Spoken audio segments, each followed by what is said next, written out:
Aula de hoje, complementação sobre cátions e ânions. Apenas um pequeno estudo para compreendermos melhor o que são cátions e ânions. Bom, os cátions e ânions, eles fazem parte do que nós chamamos os átomos. Então, vamos rever um pouco sobre os átomos. Os átomos são as menores unidades da matéria. Poucos deles existem de forma isolada, então um átomo está sempre ligado a outro átomo, e, em geral, por ligações químicas formando moléculas ou formando sais. Então, os átomos são as menores unidades da matéria. No nosso corpo, nós temos, por exemplo, 7 octilhões de átomos em nosso corpo.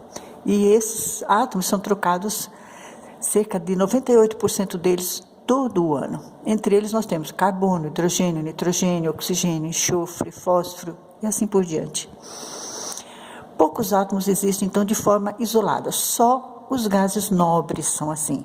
Então, nós temos, por exemplo, neônio, que são 2 átomos de neônio entre si, argônio, 2 átomos ligados entre si, xenônio, por exemplo, 2 átomos ligados entre si, nunca de forma isolada. Aqui nós temos uma pequena representação das partes de um átomo. Então, nós temos um átomo representado como uma esfera. No núcleo nós temos partículas, essas partículas possuem massa, e nós temos aqui a partícula nêutron, em azul, não possui carga. O próton, representado em verde, é uma partícula que possui carga positiva e possui massa. Então, o núcleo, ele é pequeno, bastante condensado, circundado por uma eletrosfera, aonde ficam os elétrons de carga negativa. Importante entender que os átomos são sempre neutros, ou seja, o número de cargas positivas, que são os prótons, é igual ao número de cargas negativas, que são os elétrons. Então, o número de prótons é sempre igual ao número de elétrons. O espaço aonde se situam os elétrons é chamado de eletrosfera. E esse espaço, ele é separado por níveis. Então, os elétrons se situam dentro dessa eletrosfera, mas em níveis, como se fossem casas, vamos dizer assim, ou ruas, melhor dizendo. Então, os níveis seriam as ruas onde estão os elétrons. Os níveis podem ser chamados, vão de 1 a 7. Também podem ser chamados de camada, KLMOPQ. E dentro de cada nível, nós podemos ter um certo número de elétrons. Então, no nível 1, nós podemos ter só 2 elétrons.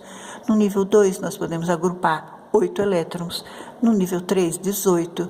No nível 4, 32. No nível 5, 32. No nível 6, 18. E no nível 7, 8 elétrons. Então, os elétrons têm uma disposição correta, uma maneira correta de se colocar dentro desse espaço.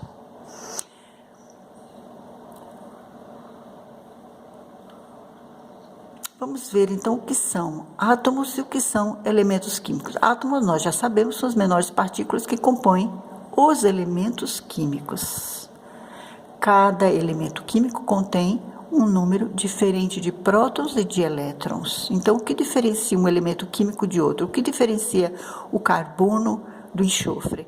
O número de prótons que possui no enxofre e o número de elétrons que possui no enxofre, que são diferentes dos números de prótons e elétrons que existem, por exemplo, no fósforo, ou no carbono, ou no oxigênio.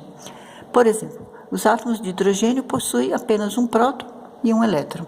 Os átomos de carbono possuem já 6 prótons, 6 elétrons. Muito importante entender algumas constituições de átomos, por exemplo. Então, o ouro, por exemplo, são átomos sempre do mesmo elemento. Então, o ouro se liga somente a átomos iguais a ele. Já o cloreto de sódio, nós podemos dizer que que o cloreto de sódio é constituído por átomos de diferentes elementos. Então, nós temos aqui o cloro e o sódio. E assim nós vamos, então, montando os compostos químicos. Aqui uma tabela periódica para mostrar para vocês como é a disposição de todos os elementos químicos que nós conhecemos até hoje.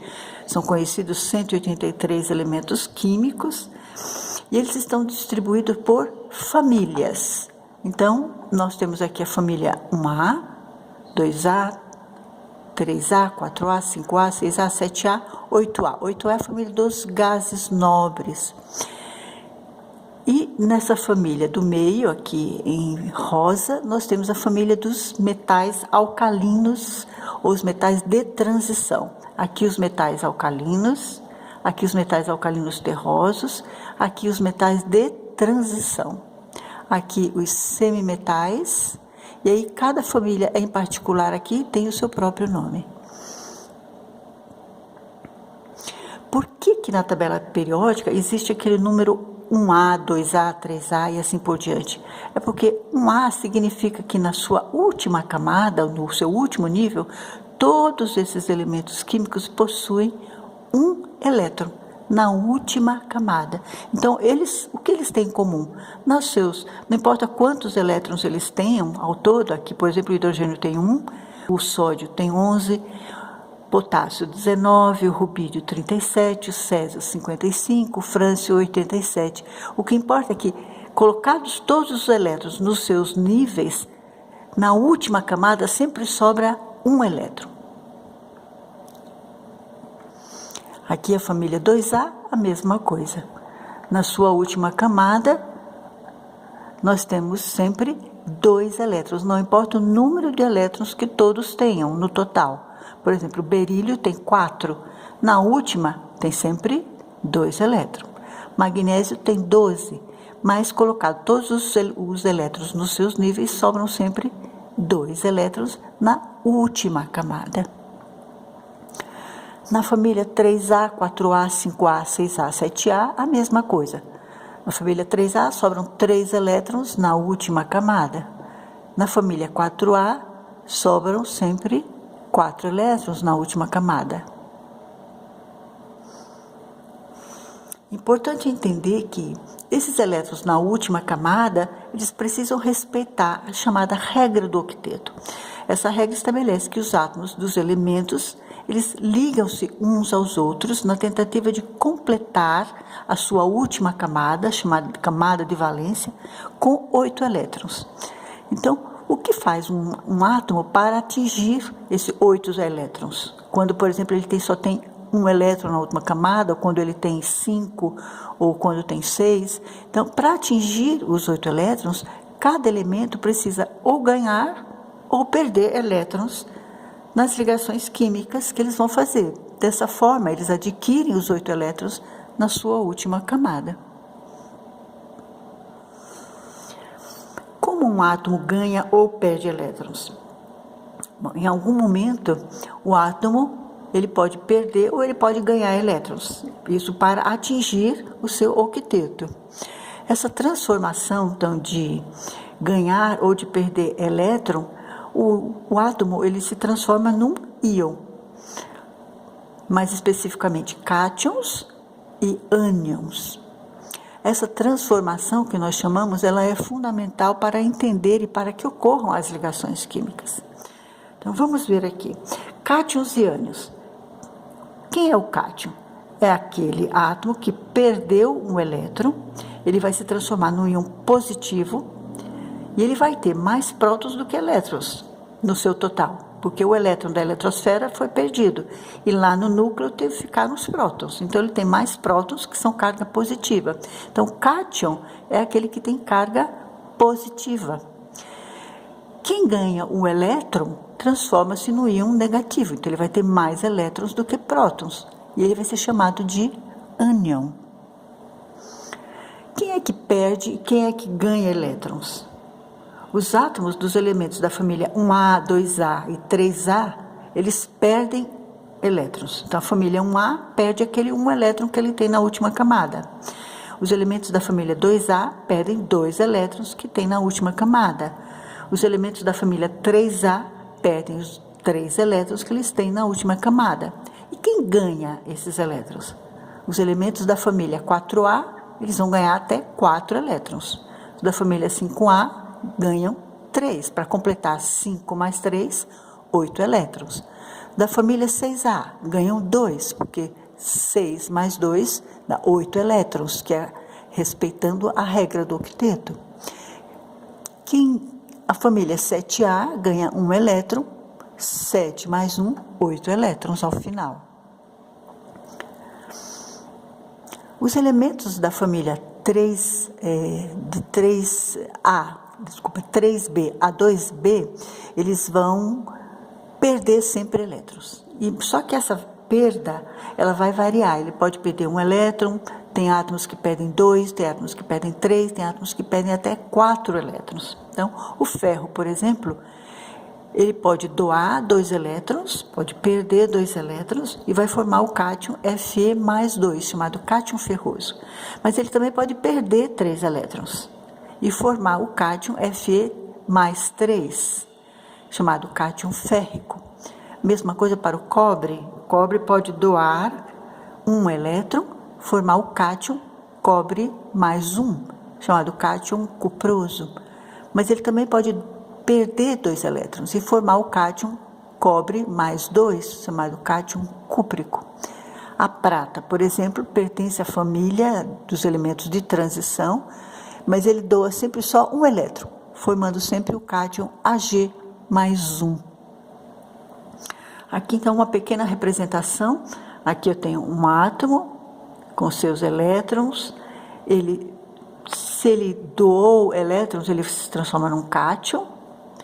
Cátion, aqui sódio, cátion Na+. Aqui nós temos também, ele pode ganhar esse elétron, no caso seria o cloro do NaCl. Se ele ganha um elétron, ele se transforma em Cl-. E dessa maneira, Na+ e Cl-, cargas opostas se atraem, formando uma ligação química, formando o sal NaCl. Importante lembrar que o sódio é da família 1A, ele sempre vai perder 1 elétron. O cloro é da família 7A, ele sempre vai ganhar 1 elétron.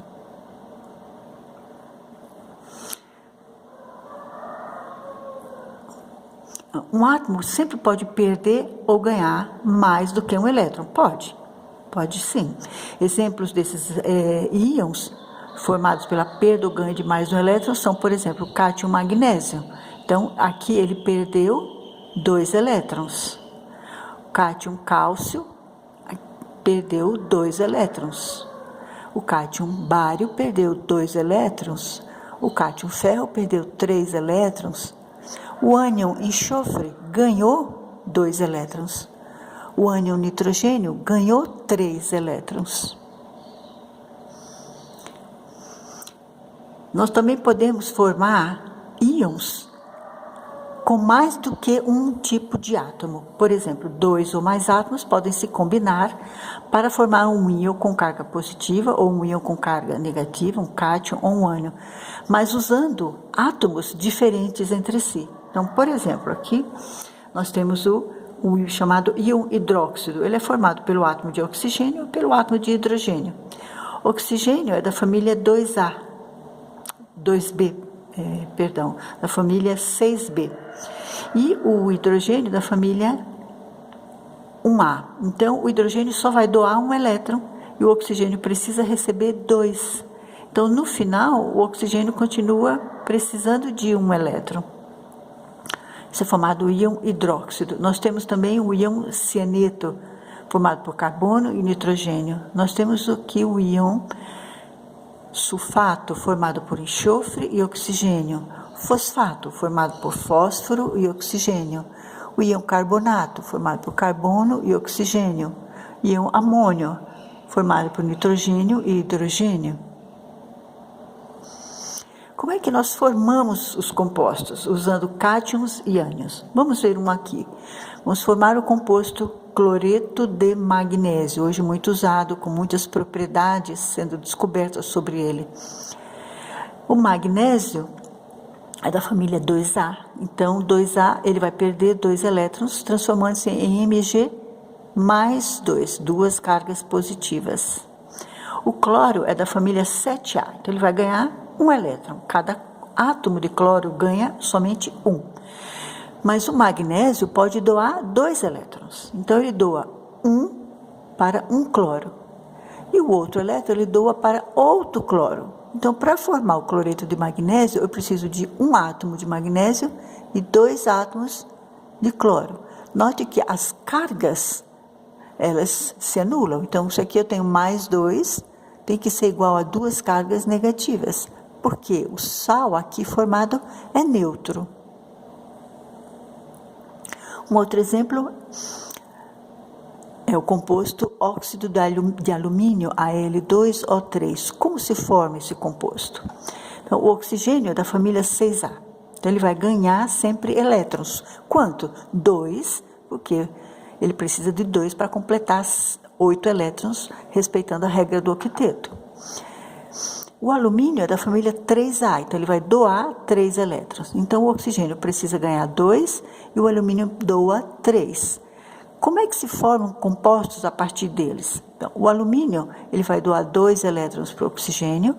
Desses 3 vai sobrar 1, ele doa esse 1 elétron para um outro oxigênio, mas esse oxigênio ele precisa de 2, então um outro alumínio vai doar mais 1 elétron para ele, e desse alumínio vão sobrar 2, e ele doa 2 para um outro átomo de oxigênio. Então, nós temos ao final 2 átomos de alumínio e 3 átomos de oxigênio. Então, o composto formado entre eles é 2 alumínio, 2 Al e 3 oxigênio.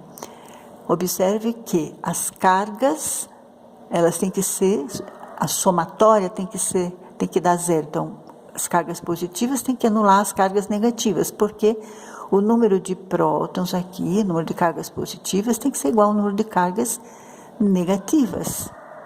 Aqui, 3 mais 3 dá mais 6, e aqui somando as cargas negativas, menos 6.